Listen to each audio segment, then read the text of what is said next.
here. Number one, research says that sets of 5 to 10 likely produce similar growth systems of 20 to 30, but in RP plus hypertrophy stimuli video, Mike mentioned that due to fatigue, the fast twitch fibers might not be as fully activated during the last 5 reps of a 30 rep set as they might be fresh during a set of 5.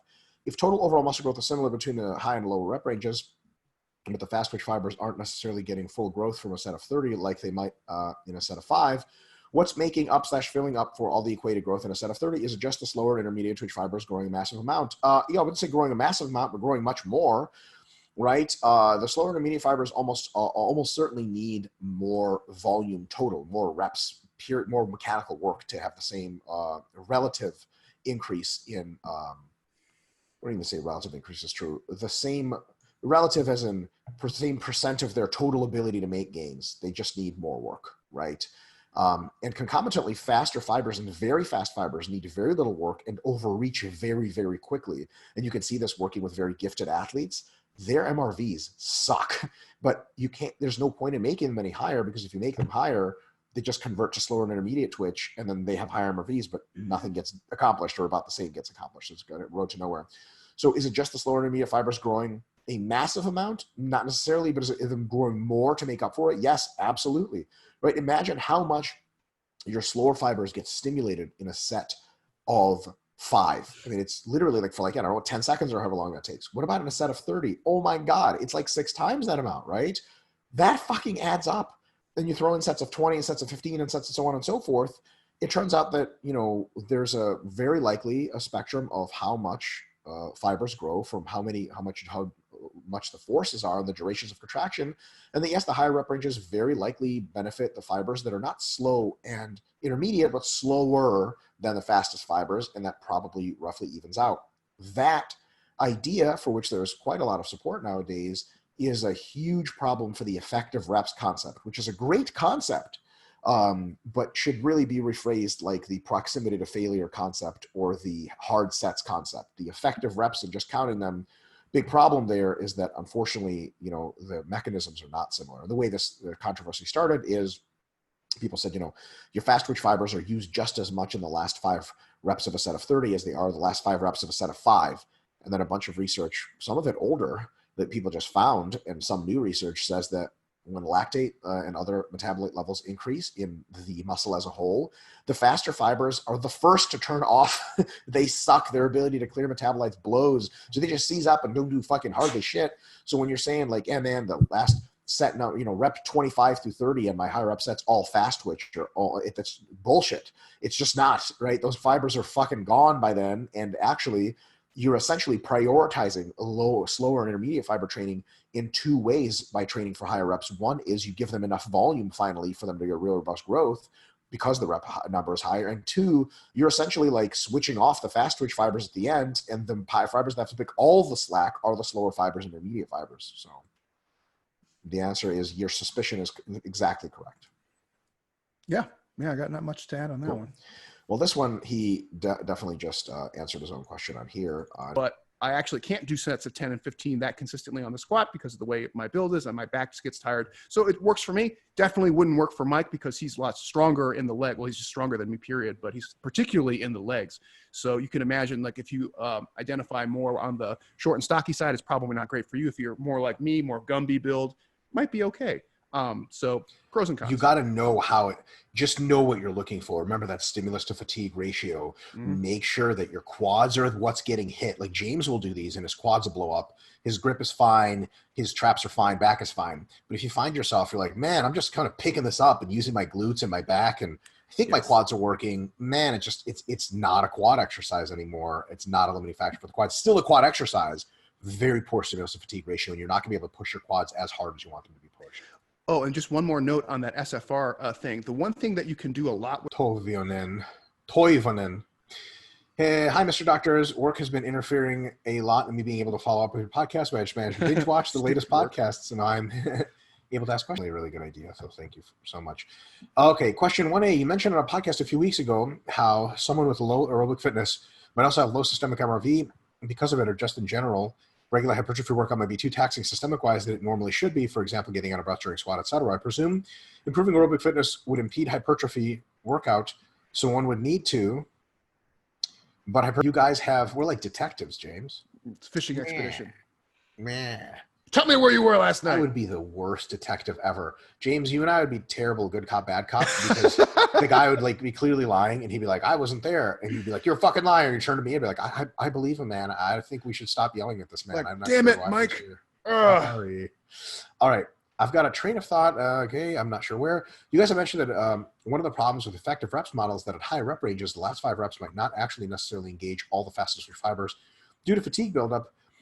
And that 5 fresh reps with a heavier load to stimulate the faster fibers much more.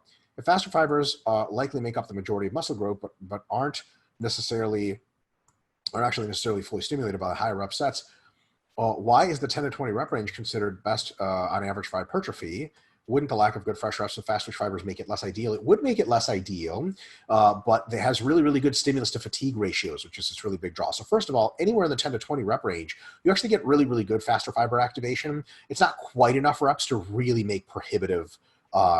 It's not like it hugely affects, the fatigue doesn't hugely affect your faster fiber recruitment. It does to some extent, right? But also, it's much more volume for the intermediate and slower twitch fibers, which help. The mind-muscle connection is best there. Your technique is often best there. Your ability to zone in on the muscle you want. And the set-to-set fatigue is probably much lower, Yes. right? So if you're doing an average sets of 5, you can get as big as you want with sets of 5, but you will fucking break. Sets of 15, man, you could do until you're blue in the face. You could actually, and here's the really crazy thing, in set number volume, you could actually do more volume. Your MRV is higher. And this is not something we mention often. Your MRV is higher on average in the 15 rep range than it is in the 5 rep range. It just is, maybe only by 5 sets or so, but that fucking adds up. And the fact that you're not hurting your connective tissues as much is a huge, huge deal. So I think that's where they get the big ranges. And look, I think, the 10 to 20 rep range is probably the best. I think for most people, that means 10 to 15, 15 to 20 is for those slower twitch fibers and so on and so forth. And there's got those other fast twitch downsides. But also remember this, you get really, really good metabolite stimulation and really, really good muscle swelling stimulation in those higher rep ranges. So it's not just about tension to the faster fibers, but there's also cell swelling and metabolites that are independent mechanisms of hypertrophy in addition to that, and they're much higher in the 10 to 20 rep range. The thing is, the 20 to 30, they're so high, but the 20 to 30, at least in short term, works just as well as the 10 to 20 and the 5 to 10, right? In the long term, it probably doesn't work as well, but in the 10 to 20 range, those things are high enough to really, really count, but the faster fibers still do well enough that they get a really, really good stimulus. So it's kind of like, not so much the best of both worlds, but the no real clear downsides for any of the worlds, and everything works out really well. Sorry, real quick, another thing. And this is something we just actually wrote into the book. There's an has been discussed by a few people. Eric Helms comes to mind. We actually, and this is something I just made the graphs for the figures for the hypertrophy book. The best mind-muscle connection on average is in the 10 to 20 rep range. Because it's too heavy in the 5 to 10 usually, because you're like, I don't even know what's happening. You're just surviving. But people think, the 20, 30, it's really light and get a good high mind muscle connection. Not if you're going close to failure. The fucking pain of the lactic acid buildup in the 20, 30 rep range is so high that a lot of times you lose connection altogether. You're like, I don't even know what I'm doing. I'm just surviving at that point. So that 10 to 20 rep range happens to be this nice moderate range where you check all of the boxes, but there's not these huge downsides, James. Yeah. And so one thing that's worth reiterating, and Mike already said this in so many words, is that 10 to 20 range is almost infinitely sustainable, whereas the 5 to 10 is definitely not. And the 20 to 30, you can do it, but after a while, you just peter out your gains very, very quickly. Whereas the 10 to 20 is you always make progress, you never get hurt. Sean, I think where your discussion point here might actually have some good positive credence is if we're looking at strength power sports, kind of ties into that last question, where let's say you have a strength power athlete, whether it's a powerlifter or weightlifter, but particularly if it's a weight class sport, so combat sports, barbell sports, things like that.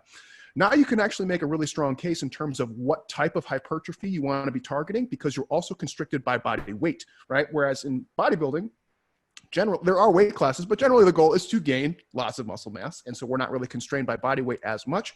And we can fill up on lots of those intermediate and type 1 fibers, and it makes you look better. And that's awesome, right? But if you're in a weight class sport, you don't want to be putting on a lot of extra weight as the most explosive or strongest muscle fiber types, because it's really not serving the function that you want. So in that case, you would be getting a lot more out of those heavier sets, so that you could be as jacked as possible at your weight class and have the highest distribution of type 2X fibers that you have. That would be a very strong case for what you're going for. But since bodybuilding doesn't have that limitation, The 10 to 20 is really nice because it hits those fibers pretty good, and it hits a lot of the other ones too, so you get a really nice effect. Number 2, related to question number 1. Less strength gained from sets of 5 to 10 reps, different anyway from the 20 to 30 rep range. Oh my God, almost the same question. Right? We're sarcoplasmic, so less permanent. So it's a good question. We're going to start off with saying we don't know for sure. But our best guess is that it's largely the same kind of muscle. It may be temporarily more sarcoplasmic or myofibrillar, depending on heavy versus light. But in the long run, you can convert one to the other, no problem. So it's probably no less permanent and no less structurally different in the long term. However, in the short term, the pennation angle and the way that muscle fibers point, and specifically the neural adaptations, are very different in sets of 5 to 10 versus 20 to 30. So for a short time, if the function, you say less functional, the functional outcome is to be able to do high endurance or capacity work, muscle gain in the 20 to 30 rep range will be way better at that because it will have more endurance capabilities. On the other hand, if functionally you want to convert to max strength or sets of 3 to 6 basic strength, sets of 5 to 10 are absolutely the way to put on that muscle because the conversion will be immediate or very close to immediate. This is why James and I are really not big fans, and we've said as much in our Scientific Principles of Strength Training book, not big fans of sets of 20 to 30 for strength sport, because technically you can get jacked like that, and eventually those muscles can be used for maximum strength. The problem is, and I kid you not, and James, I'd like to hear your opinion on this, the transition to making those muscles strong in the relevant rep ranges, if you start at 20 to 30, takes months, plural. Oh, yeah. And the transition from sets of 5 to 10 to sets of 3 to 6 takes weeks and maybe like 2 weeks. So it's a huge difference. If someone told me, hey, I can bench press 225 for a set of 30 at the end of this block, am I ready to be a power lifter? I'll be like, yeah, in like 6 months. But if someone's like, hey, I can bench 315 for a set of 10, pretty much roughly the same strength there, or muscle size, I'd say, yeah, you're good to go. Soon, you'll be doing 365 for sets of 3 in no time.